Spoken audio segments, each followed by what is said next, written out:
So I want to start by acknowledging that we're meeting today on the lands of the Musqueam, Squamish, and Tsleil-Waututh peoples. And as someone who works as an Indigenous planner at the city, I'm really encouraged by this recent era of reconciliation and tangible things actually happening. So it feels less performative doing land acknowledgements lately. So I want to acknowledge them for that.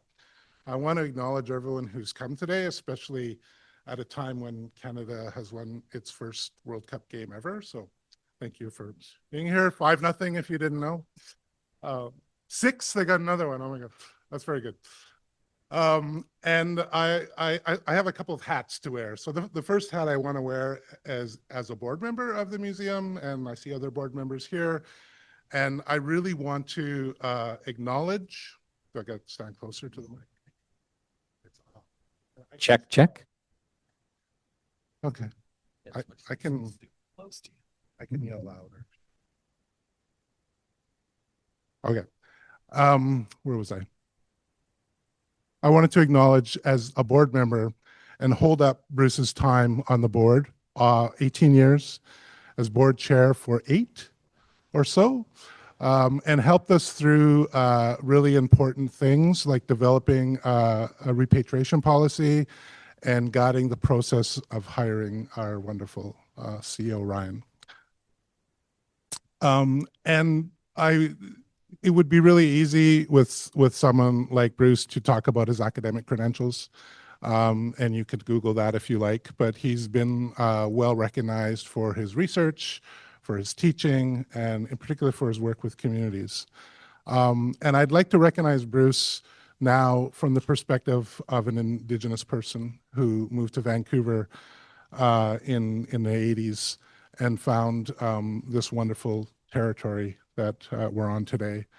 Bruce has been one of the people that has guided my understanding to what we might call the Salish world. My community is very small, and I grew up on a trap line on the side of a mountain. So the idea of having hundreds of people gather and do things respectfully was foreign to me. And as we have these epic coffees, me and Bruce, where there's really nothing off the table. But for me, what really lands is when we start talking about anthropology. And over time, I've come to understand myself as an Indigenous anthropologist.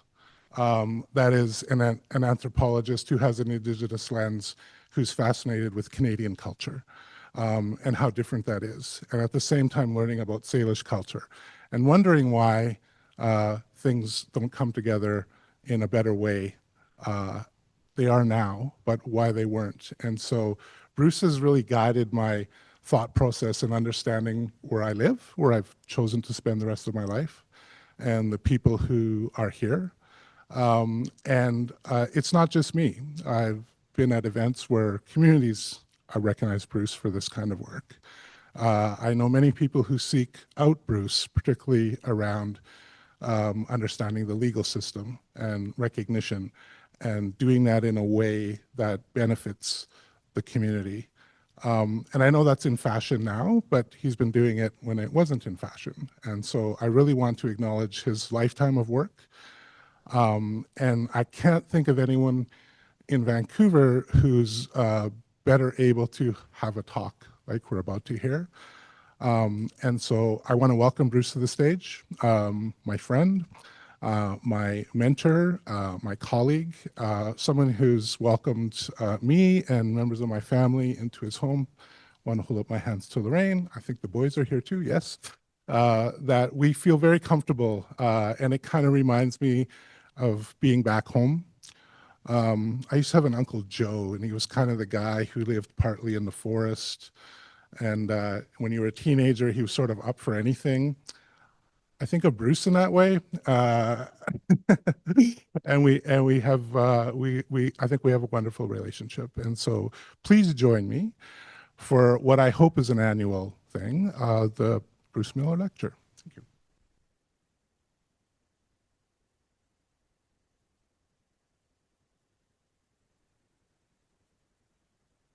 Thank you. Thank you, Rick.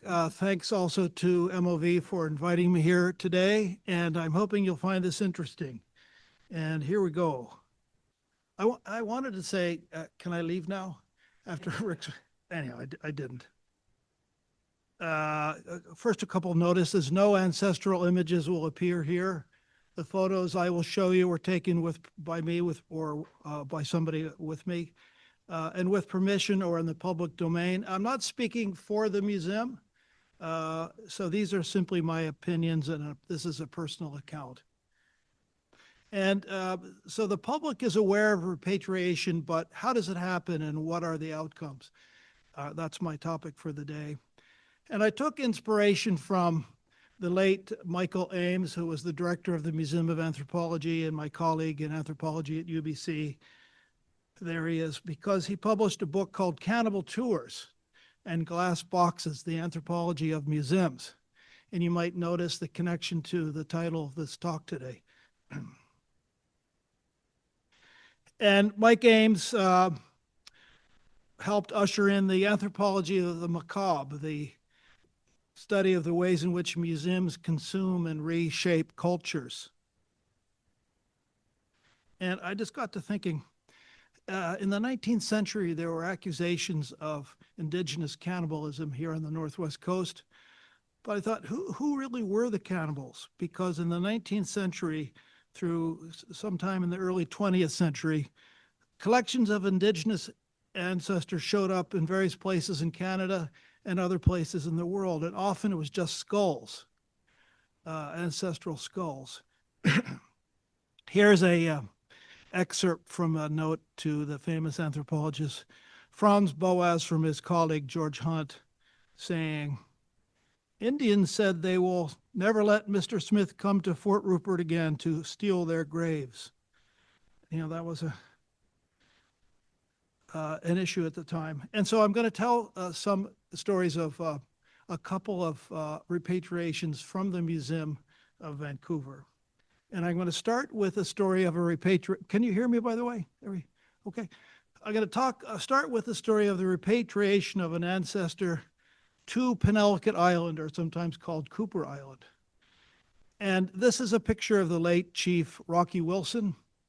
And he is from a community located down in Canoe Pass, and originally on Penelakut Island, and his community was shelled by the British Navy in 1863, and the members fled, and they ended up mostly in various places in the lower mainland and some down in Lummi. But Chief Rocky knew that the Museum of Vancouver had an ancestral skull here and wanted it to be returned to the land that it came from, Penelakut Island. And so we talked to the museum, talked to us, and arrangements were made with ritual specialists in Penelakut Island. Penelakut Island had historically 3 First Nations. 2 of them are still in existence. One is Penelakut, and the other is the people that were called Lamalchi, who are now called Huilitsum. Doug's got a Huilitsum shirt over there. You want to see how that's spelled? You'll have to look at his shirt.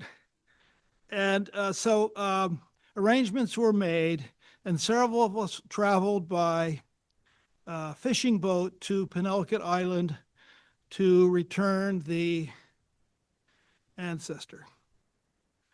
Here's my photo of Lamalchi Bay. And we landed at the wharf at Penelakut on the north side of the island. Here's a picture of me handing over the box containing the ancestor to one of the ritual specialists there, one of the spiritual leaders. And the Penelakut spiritual leaders made a really important choice. They chose to bury the ancestor in Lamalchi Bay. And that was important because the 2 communities had been at odds since a murder of a shaman in the early part of the 20th century. But that ritual specialist decided to put it down into Chief Wilson's historic territory. And this is where the title of this talk comes from. A spiritual burning was conducted, which enables the ritualists, the spiritual leaders, to call the ancestors to visit the occasion. And they did come. And they said emphatically through the spiritual leader, where, by the way, they actually said, where is the blood in the bones? We changed it to look grammatically correct, but they actually said, where is the blood in the bones? And standing there on that beach with Rocky Wilson's family and with Penelakut people, that had a tremendous impact. Can you imagine that? Where are the blood and the bones? And she said it emphatically. And I was the representative of the museum on this occasion. I was the only museum person there. And I said, we'll look. But I knew we didn't have any blood and bones. I knew that somebody had given a skull to this museum, a century ago or more. So Mike Ames had it right. Cannibal tours. And this is a world issue. The Guardian newspaper in the UK took up an examination of it. And they talked about the way that colonized people, such as Australian Aborigines and Native American people, were often unable to prevent the removal of human remains from museums because of the dynamics of power in colonial situations. And look at that figure there. They noted there were some 263,000 human remains in British museums.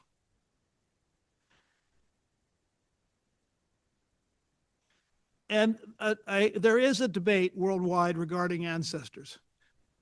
And one position that I'm going to call the posterity position argues that ancestors and belongings. So here I'm not just talking about ancestors, but other things that belong to Indigenous people that end up in museums.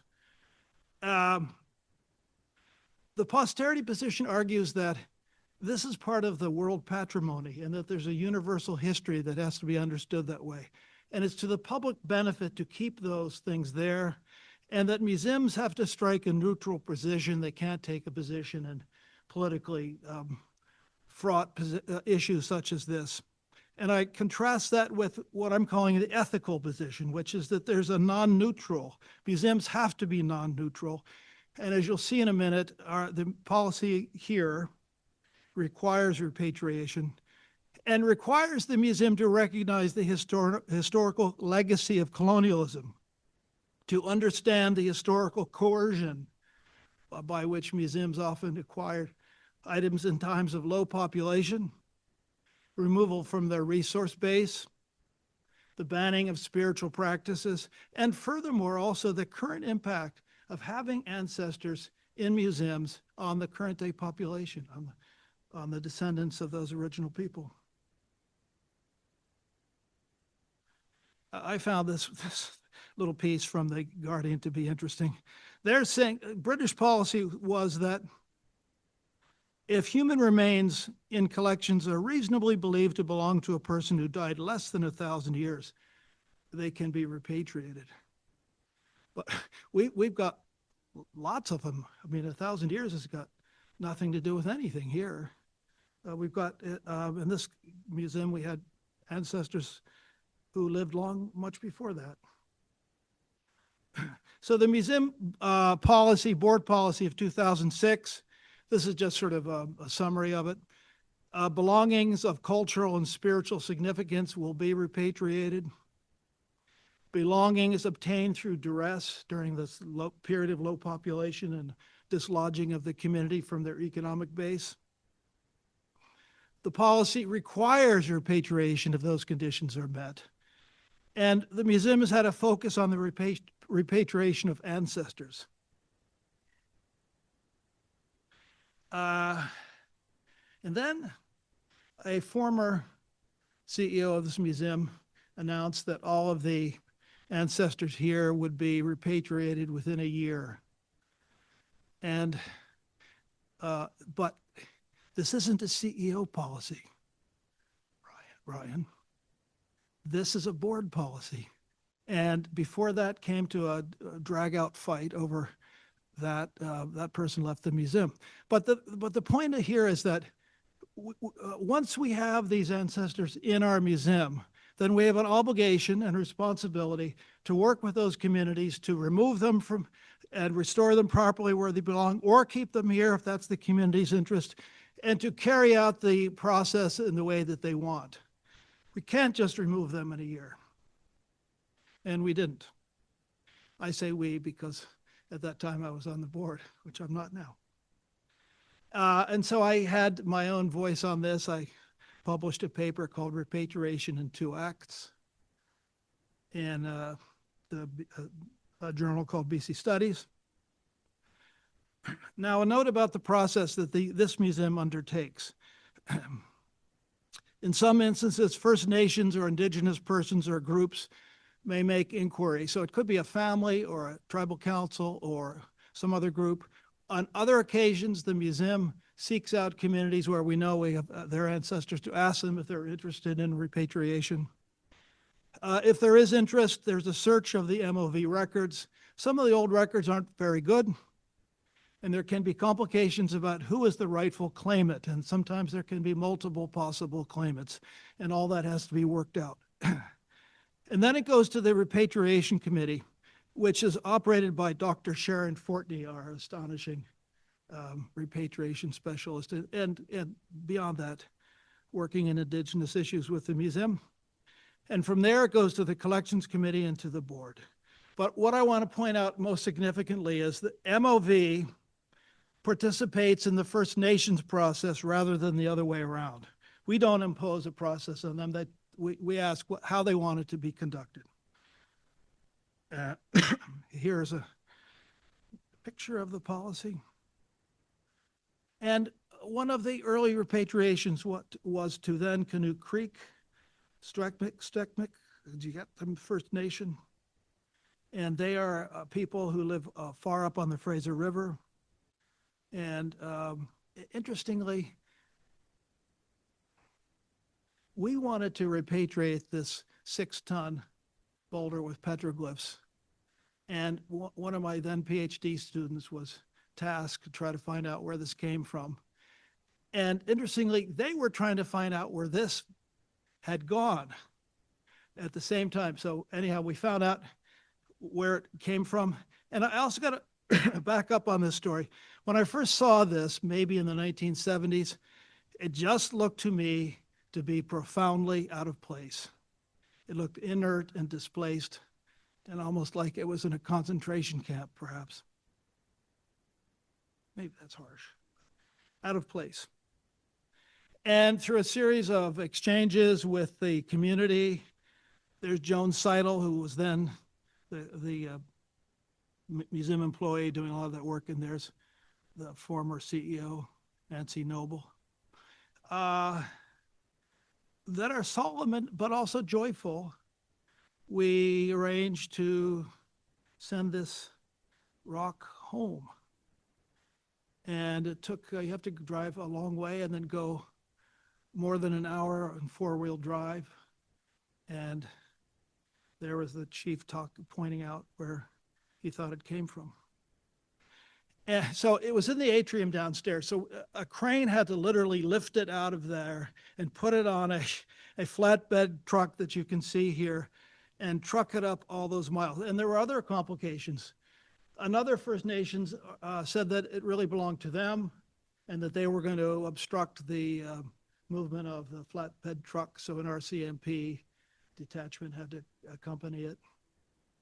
But eventually, those two came to an arrangement, and the stone is placed in a mutually acceptable location.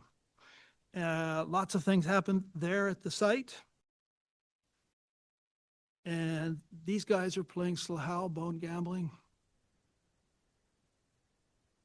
And I just want to mention that there was also kind of a sister stone up in the same location. And it's in situ. Oh, what's that? Somebody outside, I think. Anyhow, if you look at that stone with the petroglyphs on it, you can see that it is luminescent. It radiates a spiritual aura that the other one had lost. And so it needed to be like that. And this too is an ancestor, a different kind of a non-human ancestor. A second case I want to tell you about, I'm going to tell you about 3 or 4 cases. They all offer something different that we can conclude from them about how museums might operate. So this is what was a rather famous stone sculpture that was known as the seashell image. And the Seashell First Nations had tried to have it repatriated going back to the 1970s without success.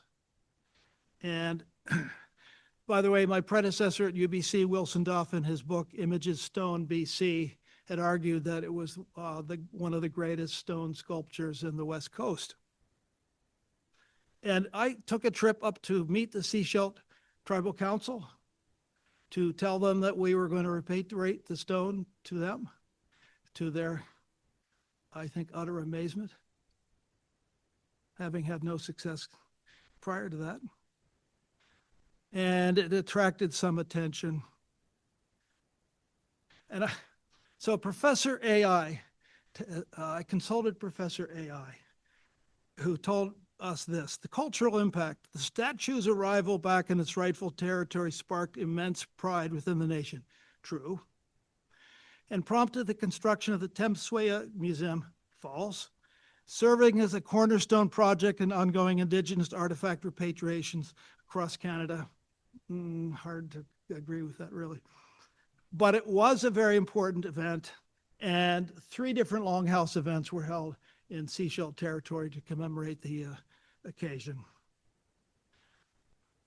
Now I want to switch gears to another example. This is kind of one of my favorite ones. This is the return of a Saskit mask to the Chehalis people up on the Harrison River, maybe 70 or 80 miles east of here. And what they call Saskit, what might be better known to you as Sasquatch. And the important thing about this repatriation is that it, in my opinion, it evoked Indigenous law. So the community had the song and the dance, but they lacked the mask. And in our visit up to their location in their longhouse, they danced that. And so I told the museum here that it was constituted a legal claim because historically legal affairs were conducted in the longhouse. Thanks to Sharon Fortney, a little background about this mask. And when we went up to the tribal council before the repatriation actually happened, this counselor is showing us a map. It's really a weaving showing the movement of Saskit through their territory. And so this community, Chehalis, has a deep spiritual connection to Sasquatch. And some of the counselors told us about their own personal spiritual encounters with Sasquatch, or Saskit as they call it. And in any case, that's actually, this picture's downstairs. All the rituals for spiritually powerful belongings require careful work of the sort that you see these men undertaking here. There it is. And I had my own comments on this. I wrote a piece for the UBC Law Review to point out so that the law profession could see ways in which Indigenous law is enacted. Because finally, when we repatriated, the final event when the mask was returned, and they danced it in their, I go back up and show you this picture. When they danced it in their building, can you see the Sasquatch imagery on the floor? When they finally danced it in their location on a special day, they had hundreds of people in there. And although I've been to these kinds of events for the last 45 years, I've never been one with such intense excitement. They just proverbially blew the roof off when that mask was brought back. Oh, and I have to also add that under Salish law, if somebody wanted to dispute the notion that they're claiming the mask, the way you would do it is you'd stand up in the longhouse and make your counterclaim. So that was I could have done that. Of course, I didn't do that. Couldn't really do that. Anyhow, I wrote about it so the law profession could By the way, this is a few years ago. Things have come along quite a bit, backwards and forwards since then. And so there was a certain outward lookingness to this particular thing. So the mask has been desacralized. So it's in that little Harrison Hot Springs Sasquatch Museum. I haven't been up to see it yet, although I want to do that. And they explained that somebody had a spiritual encounter with Sasket to get permission to desacralize the mask. So that's what happened to it. And when they were bringing it out in the front, walking down out that way, there was a bunch of school children there. And this tribal leader took the time to talk to those kids to explain to them what was going on and why. And in some instances, communities don't want to encounter school kids or anybody else. And sometimes they actually go out the back door so that nobody has to interact with them. This one was, I'd describe as outward looking. And also another thing, the museum built that box. Used the technical ability of the staff here. And the whole point of it is establishing a relationship. So this is not, here's your mask back, goodbye, we're done with you. This is rather, here's your mask, let's establish a working relationship. So another one, I'm getting down towards the end here. A rather really interesting event that's one of the most, I think, profound events in the recent history of the city, despite World Cup, and a rather inward-looking one, but radiating to the whole Coast Salish world. There was a request by a gentleman who carries the ancestral name Katsalano. Yes, the name from which the neighborhood comes from. And he wanted the repatriation of Squaiquai masks collected by this fellow here, Major Matthews, the city archivist. And you can go online and Google Major Matthews and download his journals and his interviews with Indigenous people. Actually, they're kind of interesting. He was a kind of an eccentric. And he had collected these particular masks from this guy, Chief August Jack Katsalano. And the current name holder, who's a Squamish man, belongs to the Squamish First Nation, wanted the masks back. I want to just point out to you that these masks cannot be shown because of cultural preference regarding that, so I'm not showing you. And one of the important things about this is that we had to, there was multiple possible claimants. So the problem for the museum is that if we gave these masks to him and somebody else showed up and said, well, look, I'm also a descendant of the mask maker and I ought to have had them. So initially the museum's idea was, we'll let Katsalano dance the masks in his Squaiquai dance group. And the family, which in Coast Salem, the famous Coast Salem, who was partly behind those big buildings over there, he was party to this event. And they said, well, we don't really accept that. So I had this thought that we could satisfy Canadian law because we have legal obligations of the collection here by taking down the details of his genealogy in connection to the mask maker and owner.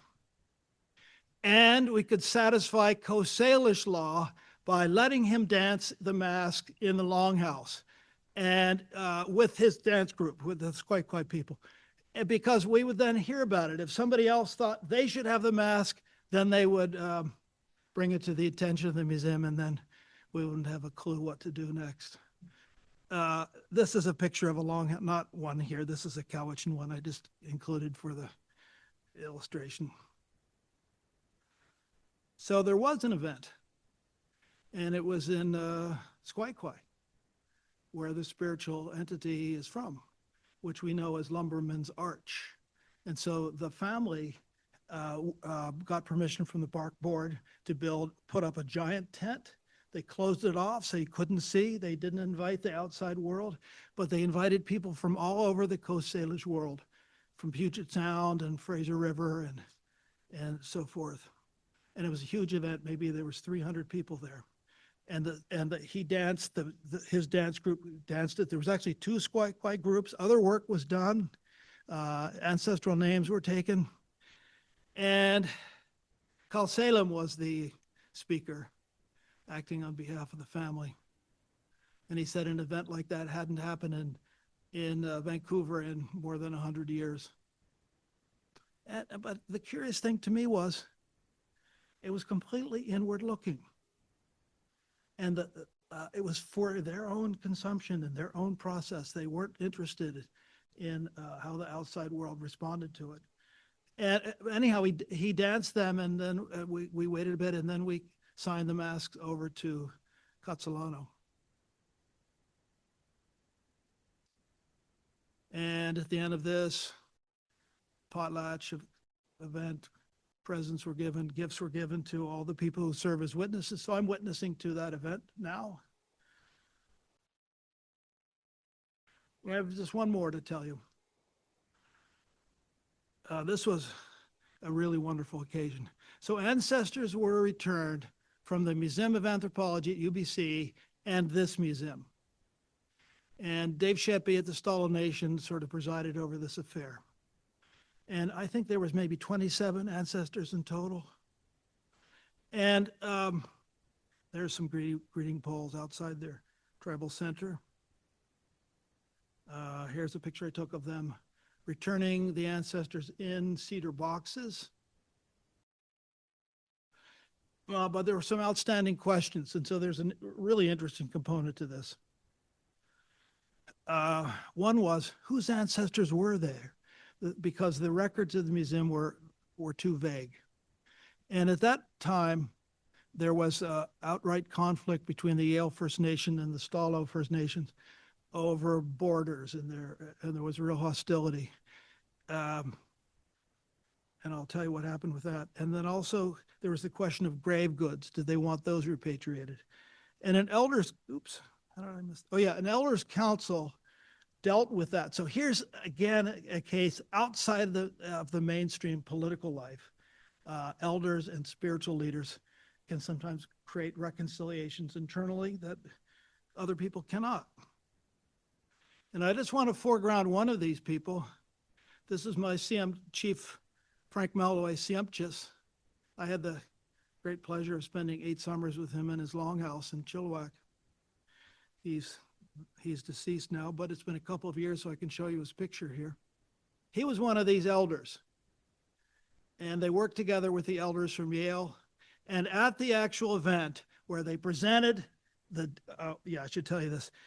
The elders decided, Frank Malloy Siempchis and the others decided that they wanted scientific studies of their ancestors. Now, many communities don't decide that. That's what that elders panel decided. And they had isotope studies which could show the age, when these people were alive. They could determine the gender of these people, and they could determine other things too, really. So they presented all this, of the 27. And the ones that really stick out in my mind were, there was a woman from 1,500 years ago who didn't eat fish. What did she eat? She's in the wrong place. And there was a man from about the same period, or slightly more recently, who didn't have the muscle connection development that would be associated with somebody that is a canoer, like people do on the river. So he was probably from a period of high chiefs that existed in that region for a while, of people who were able to pass chiefdoms down to their children. He may have had an entourage and never canoed himself.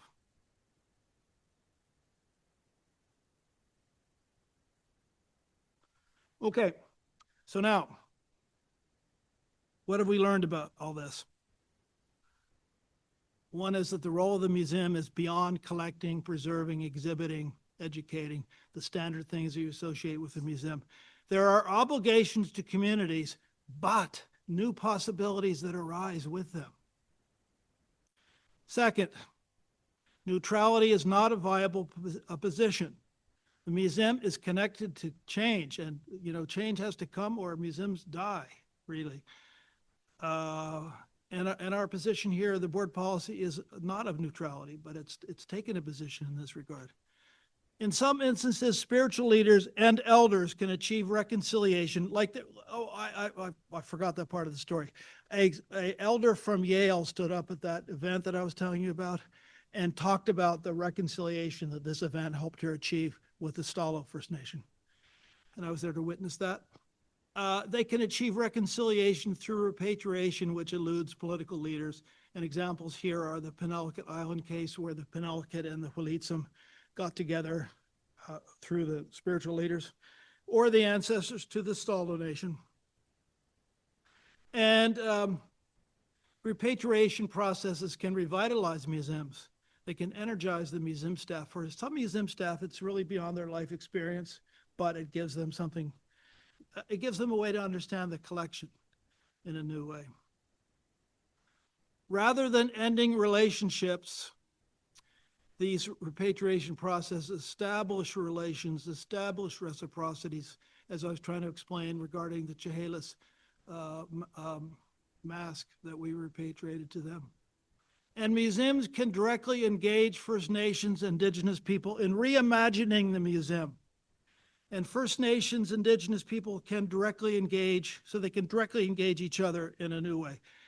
These repatriations can be inward or outward looking, depending on what they wish, how they wish to go about this. I should say repatriation requires energy and money. Oh, I should also say there are many other repatriations from this museum. I'm not trying to talk about all of them. I just wanted to feature some that brought out particular points that I wanted to make here. Processes are complex, but the return to the First Nations, Indigenous people can be part of the current era of the reworking of the place of Indigenous people in Canadian society. And that's happening politically, economically, culturally, socially. And it can even enhance intertribal cooperation through collective action. Indigenous law can be asserted in repatriation processes, as in the Saskit case, and made visible. I mean, it's pretty visible when you dance a mask with drumming. Indigenous protocols can be developed for adoptive museums, and Museum of Vancouver has been doing that for quite some years now, with consultation with spiritual advisors. And I just want to end by a couple of things. Here's Sanok, these marvelous new buildings, neighbors to the Museum of Vancouver. And they've got trigons, which are Salish artistic features on them. I think they're the most splendid buildings in the city. And above my desk at home, my working desk at home, is this picture that the Chehalis gave me, this little small picture, and Saskit looks down at me, I think giving instructions. And so I want to thank all of you, and I want to thank the museum and all of you for coming and listening a bit here. Thank you very much.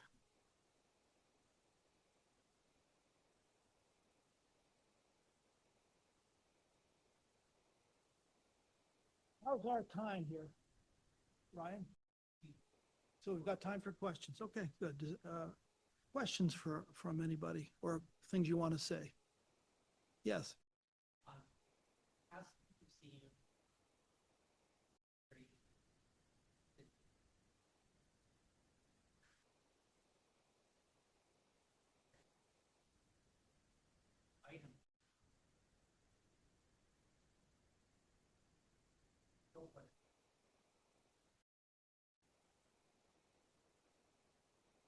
Yes, thank you for asking. There's a fabulous exhibit that Sharon Fortney put up with the with Chief Roger William and his community, and it's still up over here. It's a really fun, and it celebrates that process of repatriation. And I got to add one thing about that event. When we repatriated 20-something baskets back up to them, and the elders there pointed out that these baskets were their ancestors too, because the people who made them, the blood and the sweat and the tears were in the baskets themselves. And that was an astonishing and interesting moment. So yeah, you can go over and see that show, and yep, it's still up. How long is that going to be up? Oh, good grief. June 28th. Okay, not much time for that. Some other questions? Yes.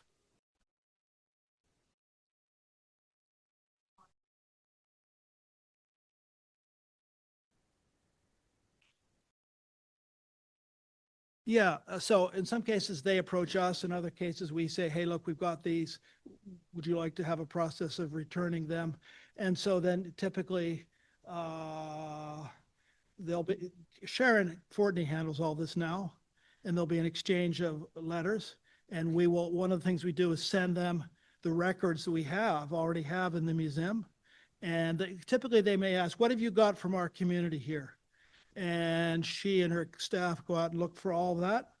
And then they're invited in, and typically they come in with some political leaders and some elders, and they can come in and look at these things.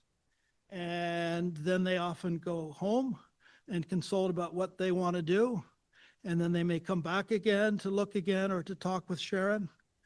And then at some point, sometimes it's, they just arrange to have an event here and they take things home. And other times it's, they want the staff to go up there and to attend to doing it with them. So it's however they want to go about it. And they're not all the same. But it takes money and time, and I know the museum wishes that the city would understand that in this period of reconciliation.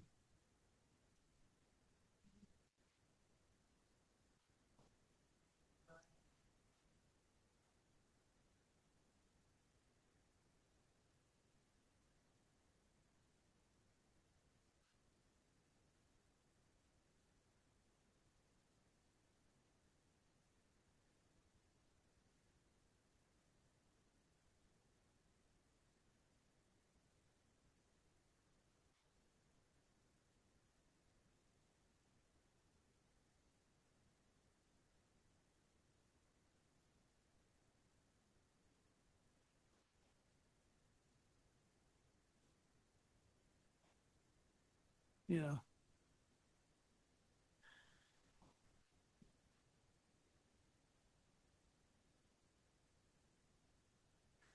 right.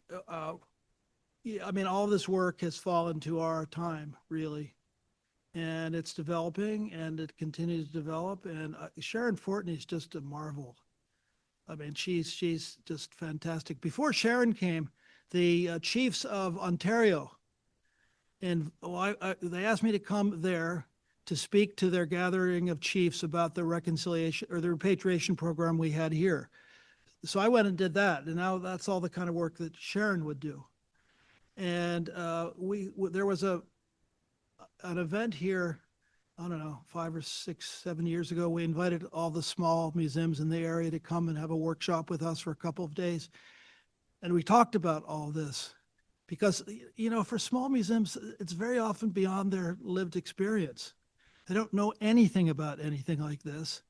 And we now have a wonderful specialist and a couple of people that can do it. And we have protocols in place, like how we handle and where the ancestors are put, and how you go into the room where they're there, and how you might speak in their presence and so forth, that we've learned from working with local spiritual leaders. And so, yeah, no, you saw from that stuff about the UK, they're just miles behind. They don't seem to get it in any meaningful way, I would say. Yes.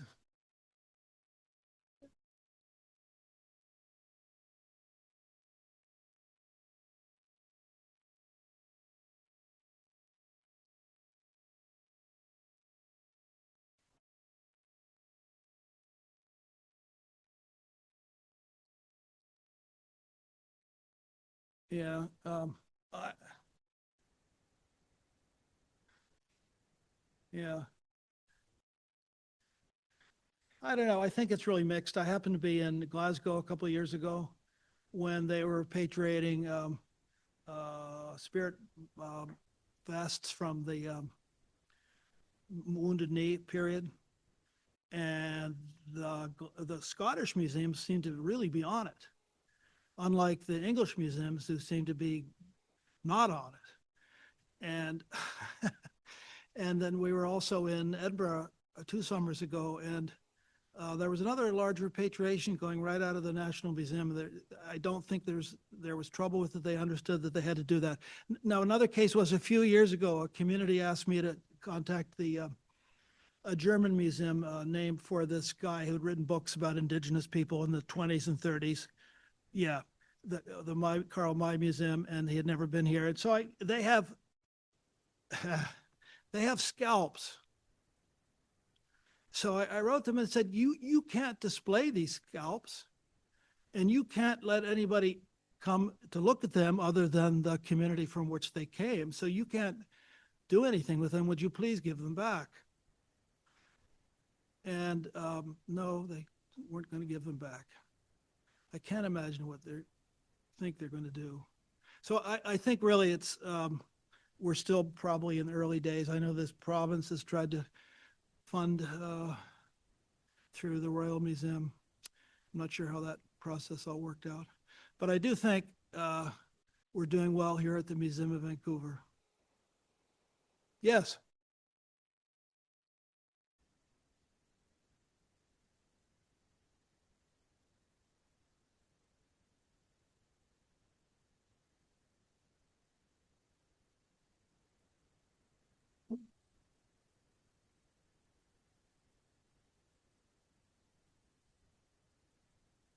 Yeah, they really are. I think they're doing really well. You might have been thinking about the wet site exhibit, and the Musqueam at the time, this maybe 30 years ago, made the point to the museum that they owned the objects that were in the wet. Chris, what was the name of that wet site exhibit? Under the delta. Yes, thank you. And so the Musqueam made a big push, and I think they really transformed the processes at the Museum of Anthropology. So I think they're a leader in all this, as far as I can tell. Lyle used to work there. Maybe he could tell more about it. Yeah. I think the current director, Sue Rowley, is good at it, in favor of it. So, all this has fallen to our time. I used to say to our generation, but I'm an old person and you're not from the same generation, most of you. But you're in the same time. And it's fallen to us now. And it's really important and dramatic work. And I think it's really been interesting to be involved with this kind of work. And I see folks around here who know a lot about it too.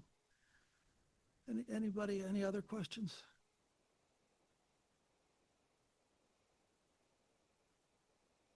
No. Okay, well, thank you so much then.